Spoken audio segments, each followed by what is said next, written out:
یہ کشمکش کا سلسلہ بعد میں بھی جاری رہا اور ماؤ نے لوگوں کو ملا کر ایک جد و جہد کو جاری رکھا، لڑائی ہوتی رہی ان کی، اور پھر پے در پہ ان کو بھی کامیابیاں ملنا شروع ہو گئیں، اور پھر ایک مرتبہ 5-7 لاکھ فوج کے ساتھ جو ہے وہ حکومت نے ان پر یلغار کی اور ان کو بالکل محصور کر کے رکھ دیا۔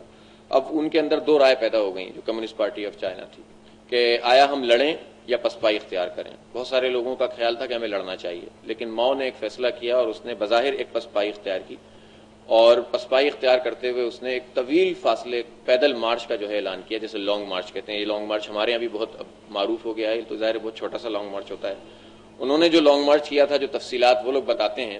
یا ہسٹری میں جو کچھ آتا ہے، وہ کہتے ہیں 9,500 کلومیٹر کا فاصلہ انہوں نے طے کیا تھا، اور ماؤ نے کہا تھا جو جہاں ہے بس چل پڑے، اور انہوں نے کنسنٹریٹ کیا تھا، مختلف آبادیوں سے لوگ نکلتے تھے اور برفانی علاقے بھی انہوں نے جو ہے وہ کور کیے، اور 60,000 لوگ سردی کی وجہ سے اور سفر کی شدت کی وجہ سے اس میں مارے گئے تھے۔ اس کے باوجود انہوں نے اس سلسلے کو جاری رکھا اور ایک علاقے میں آ کر انہوں نے کنسنٹریٹ کیا اور اپنی قوت کو دوبارہ سے منظم کیا۔ 5 پہاڑی سلسلے جو ہے جو برف سے ڈھکے ہوئے تھے اس کو انہوں نے عبور کیا تھا۔ وہ بڑے مشہور واقعات ہیں، پتہ نہیں اس میں کتنی صداقت ہوتی ہے، کہ جب وہ سفر کر رہے تھے اور ایک موقع پہ جب ماؤ نے یہ دیکھا کہ اس کے جو ساتھی تھے ان کے پیر میں جوتے نہیں تھے اور برف پہ چل رہے تھے، اور وہ خود جوتے پہنے ہوا تھا، تو اس نے پھر اپنے جوتے بھی اتار دیے۔ اس وقت پھر ماؤ نے ایک حکمت عملی اختیار کی کہ بجائے اس کے کہ حکومت سے جو اس کی لڑائی جاری تھی اس کو مزید دور دیتا، اس نے خفیہ پیغامات بھجوائے حکومت کو اور کہا کہ ہم لوگ دونوں مل کر جو ہے وہ جاپان کا مقابلہ کرتے ہیں۔ تو جو اس وقت جو تھا کائی شیک، اس نے تو مانا نہیں تھا کہ ایم ٹی اس کی پارٹی، لیکن اس کے جو جنرل تھے انہوں نے بات اس کی مان لی ماؤ کی، اور دونوں نے مل کر پھر جاپان کے خلاف بھی لڑائی کی، اور پھر بالآخر جاپان کو بعد میں شکست بھی ہوئی تھی یہ دوسری جنگ عظیم کے میں۔ تو یہ ایک اسٹرگل تھی ان کی۔ جب جاپان چلا گیا پھر لڑائی شروع ہو گئی آپس میں، اور بالآخر یہ ہوا کہ مختصر کرتے ہوئے کہ 1949 میں جا کر جو ہے وہ ایک بغاوت اپنے عروج پر پہنچ گئی اور حکومت کا تختہ الٹ دیا گیا، اور ماؤ زیدونگ نے وہاں پر ایک انقلاب برپا کر دیا۔ اس وقت جو حکومت ہے جب سے ہی قائم ہے کمیونسٹ پارٹی آف چائنا کی، اور آپ کو پتا ہونا چاہیے کہ تقریباً 8 کروڑ یعنی 7 کروڑ 60 لاکھ ممبر ہیں کمیونسٹ پارٹی آف چائنا۔ اتنی بڑی تعداد میں ان کی ممبرشپ ہے، اور اس کا طریقہ یہ ہوتا ہے کہ جو لوگ اتفاق کرتے ہیں وہ ممبرشپ کی درخواست دیتے ہیں، اور پھر کچھ پیمانے انہوں نے بنائے ہوئے ہیں، اس کے مطابق ان کو ممبر بنا دیا جاتا ہے۔ اور ایسے پھر نہیں کرتے بلکہ ان کے اسکولز ہیں مختلف جگہوں پہ، مرکزی بھی اسکول ہے ان کا ٹریننگ کا، صوبائی بھی ہیں، اور نیچے کی سطح پہ بھی ان کی ٹریننگ ہوتی ہے پروگرامات کے ذریعے، اور اس ٹریننگ سے گزر کر پھر ان کو مختلف عہدے دیے جاتے ہیں۔ یہ سمجھ لیں آپ کے جو کمیونسٹ پارٹی آف چائنا ہے یا حکومت ہے، یہ 2 علیحدہ چیزوں کا نام نہیں ہے کہ حکومت کے تنظیم الگ ہوگی اور پارٹی الگ ہوگی، ایسا نہیں ہے، بلکہ جو سیکرٹری جنرل جو نمبر 1 ٹاپ کا آدمی ہے پارٹی کے اندر، وہی ملک کا صدر بھی ہے، اور جو اسپیکر ہوتا ہے اس کی حیثیت جو ہے وہ دوسرے نمبر کی ہوتی ہے، اور تیسرے نمبر کی جو پوزیشن ہوتی ہے وزیر اعظم کی ہوتی ہے۔ اس طرح 9 افراد کی ایک کمیٹی ہے بنیادی طور پر کہ جو ملک کے بارے میں مجموعی طور پر فیصلے کرتی ہے، بار بار بیٹھتے ہیں، اور تقریباً 2900 لوگوں کی ایک وہ ہے بیورو ٹائپ کی چیز بنائی ہوئی ہے انہوں نے، کہ جو لوگ مشاورتی ایک فورم بنایا ہوا ہے، اس مشاورتی فورم کے تحت وہ یعنی 2 طرح کی ہے، ایک تو اسمبلی ہے ان کی جو آفیشیل حیثیت رکھتی ہے، اور ایک کنسلٹیٹو باڈی ہے۔ بعض لوگ سمجھتے ہیں کہ یہ سینٹ ہے، لیکن چینی کہتے ہیں ہماری سینٹ نہیں ہے بلکہ اس کی حیثیت ایک مشاورتی فورم کی ہے، اور جو لیگل فورم ہے وہ جو ان کی کانگریس ہے وہ ہے۔ بہرحال دونوں میں کوئی بہت زیادہ فرق نہیں ہوتا ہے، اور دونوں کی باتوں کو مانا جاتا ہے، اور بالآخر جو فیصلے ہوتے ہیں وہ پارٹی کی لیڈرشپ کرتی ہے۔ پارٹی کی جہاں تک تعلق ہے، جو ہمیں ان سے انٹریکشن کا موقع ملا، انہوں نے بریفنگز دی ہمیں بہت زیادہ، لیکن جو ان کے لوگوں سے ممبر سے بھی ملاقات کا موقع ملا، تو اس میں پتہ چلا کہ ان کی جو پارٹی کی گرپ ہے وہ بہت بھرپور طور پر ہے پورے ملک کے اندر۔ ظاہر ہے ایک تو تعداد بھی ان کی بہت زیادہ ہے، اور دوسرا ظاہر انقلاب بھی ان کی پارٹی لے کر آئی ہے، اور اب تک انہوں نے اس کو سسٹین بھی رکھا ہے۔ یہ علیحدہ بات ہے کہ 1949 سے لے کر 1966 تک تو ایک طریقے سے حکومت کی ان کی پارٹی نے ماؤ کی قیادت میں، اور اس میں سب کا اتفاق تھا کہ بھئی ہمیں سوشلسٹ ویلیوز کو اختیار کرنا ہے، نظریے کے طور پر بھی ہم اس کو اختیار کرتے تھے۔ اس زمانے میں ہی ماؤ کے جو اقوال تھے اس پر مشتمل جو ریڈ بک ہوتی تھی وہ صرف چین میں ہی نہیں بلکہ پوری دنیا میں بہت مشہور ہو گئی تھی، اور ماؤ نواز اور چین نواز کمیونسٹ جو ہے وہ آپ نے سنا ہوگا بہت مشہور تھے۔ یہ تو سلسلہ چلتا رہا۔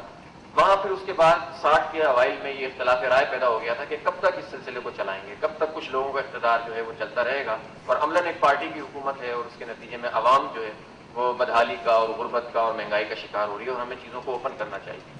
اس کا ایک رد عمل پیدا ہوا، اور ماؤ کی قیادت میں ہی اسی کے کہنے پر ہی اس کی بیوی بھی اس میں شامل تھی، اور بھی بہت سارے اس کے لوگ شامل تھے، 4 بنیادی لوگ تھے،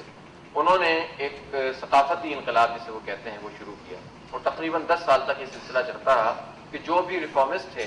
یا جو اصلاحات کرنا چاہتے تھے یا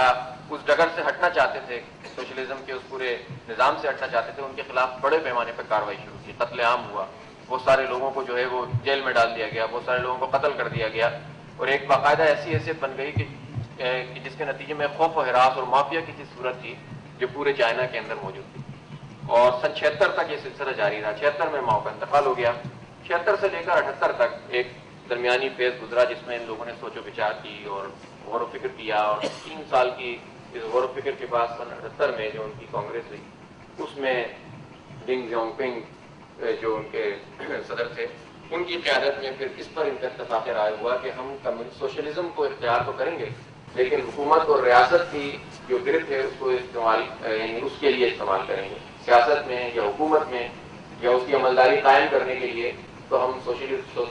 جو سوشل ویلیوز ہیں اور جو نظام ہے سوشلزم کو اس کو اختیار کریں گے، لیکن ہمیں معیشت کے اعتبار سے اپنے آپ کو کھولنا پڑے گا، اوپن کرنا پڑے گا۔ اور انہوں نے فری مارکیٹ اکانومی کو جو مغرب کا غیر سرمایہ دارانہ نظام ہے اس کو کسی حد تک قبول کر لیا، اور انہوں نے ہدف اپنا یہ بنایا کہ ہمارا ہدف یہ ہوگا کہ ہم اپنے لوگوں کو غربت سے نجات دلائیں گے اور ترقی کریں گے، اور انہوں نے اس ہدف کو بڑی حد تک حاصل بھی کیا، اور گزشتہ 30 سال میں 78 سے لے کر 2008 تک 40 کروڑ لوگوں کو انہوں نے غربت کی لکیر جو ایک اسٹینڈرڈ بنا ہوا ہے دنیا بھر میں اس سے لے کر جو ہے وہ باہر آئے ہیں۔ اب بھی وہاں پر 4 کروڑ کے قریب لوگ ایسے ہیں جو غربت کی لکیر سے نیچے زندگی گزارتے ہیں، اسی لیے چائنا کے لوگ کہتے ہیں کہ ہم اپنے آپ کو ترقی یافتہ ملکوں کی صف میں خود ہی شامل نہیں کرتے بلکہ ترقی پذیر ملک کہتے ہیں کہ اب ابھی ہماری منزل آئی نہیں۔ جتنی مادی اعتبار سے ترقی کے جتنے پیمانے ہو سکتے ہیں چائنا نے سب کو حیران کر دیا ہے، اور دنیا میں اتار چڑھاؤ معیشت کا آتا رہتا ہے اور گزشتہ دنوں بھی آیا ہے، لیکن چائنا پر بظاہر اس کے اثرات اس طرح سے رونما نہیں ہوئے بلکہ ان کا جو ترقی کا ریٹ ہے وہ اسی طرح سے بڑھتا رہا ہے۔ تو یہ وہ کہتے ہیں کہ ہم نے اپنے آپ کو مولڈ کیا ہے، حالات کے مطابق تبدیل کیا ہے، اور ہم سوشلزم ود چائنیز کریکٹرسٹکس، یہ وہ کہتے ہیں کہ اس کی بنیاد پر ہم نے اپنی تشکیل نو کی ہے اور اس کا ہمیں فائدہ ہوا ہے، اور اب ہم اور بہت زیادہ ترقی ہمارے پیش نظر ہے۔ یہ بہرحال ان کا کہنا ہے، لیکن چلیں اب ہم اس طرف آئے ہیں تو کوئی بات کس طرف بھی کہ ان کی ترقی ضرور ہوئی ہے مادی اعتبار سے، سڑکیں ہیں، پل ہیں، یعنی گزشتہ چند سال میں بیجنگ کے اندر تقریباً 100 فلائی اوور بن گئے ہیں۔ فلائی اوور ایسے نہیں کہ بس ایک بلکہ ایک طے ہوتے ہیں، اور ان کا ٹرین کا نظام انہوں نے پورا وزٹ کروایا تھا ہم لوگوں کو اور دکھایا تھا کہ کس طرح وہ شہری نظام کو چلاتے ہیں، کس طرح سے جو ہے ان کا انفراسٹرکچر بنا ہوا ہے۔ تو ظاہر ہے کہ بہت اچھا مادی ترقی کی جو ایک معراج ہو سکتی ہے اس کو حاصل کرنے کی طرف جا رہے ہیں، اور انہوں نے اپنی اسی طرح سے لوگوں کو ڈھال بھی دیا ہے، اور ایک نعرہ ضرور انہوں نے دیا ہے کہ بس کام کام اور کام، کہ اگر آپ کو چینی ہے اس میں چینی نیشنلزم کو بھی وہ اپیل کرتے ہیں، ظاہر ان کی ایک ہسٹری ہے وہ اس کو اپیل کرتے ہیں، اور پارٹی کی بھی اس میں ایک عملداری ہے اس کو بھی پورا استعمال کرتے ہیں، اور پوری قوم کو اس طرف جو ہے وہ لگا دیتے ہیں کہ ہمیں جد و جہد کرنی ہے، کام کرنا ہے،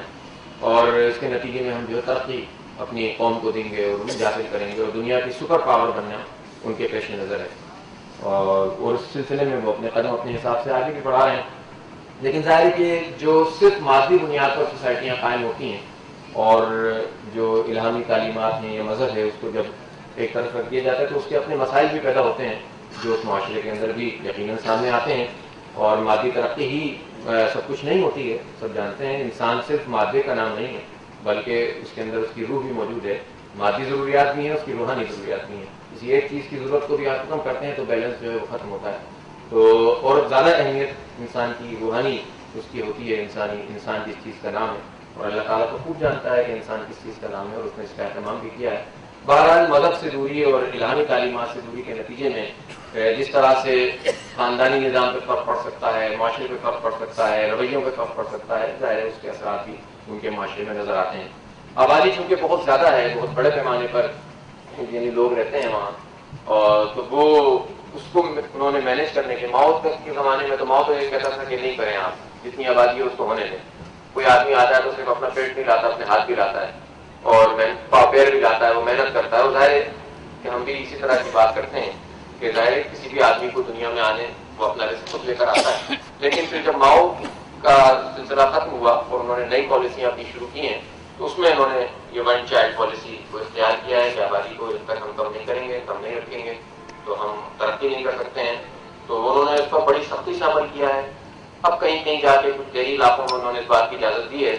کہ اگر آپ کی پہلی اولاد لڑکی ہے تو آپ لڑکا بھی جو ہے وہ دوسرا ہو سکتا ہے, ورنہ اس کو بہت سختی کے ساتھ عمل کرتے ہیں کہ ایک سے زیادہ اولاد نہیں ہو سکتی ہے. اور اس کا اپنا مسئلہ یہ ہے کہ ابھی آپ نے پڑھا بھی ہوگا, ٹیچر سروس والوں نے بھی اس کا چھاپا تھا اکنامکس کی رپورٹ کو, کہ انہوں نے فورکاسٹ کیا ہے کہ 2040 اور 50 تک صورتحال یہ ہو جائے گی کہ چائنا بوڑھا چائنا ہوگا, بچے ہوں گے ہی نہیں. اور تھوڑا سا ہمیں یہ فیل ہوا, یعنی ہم تو ظاہر اپنے معاشرے کے عادی لوگ ہیں,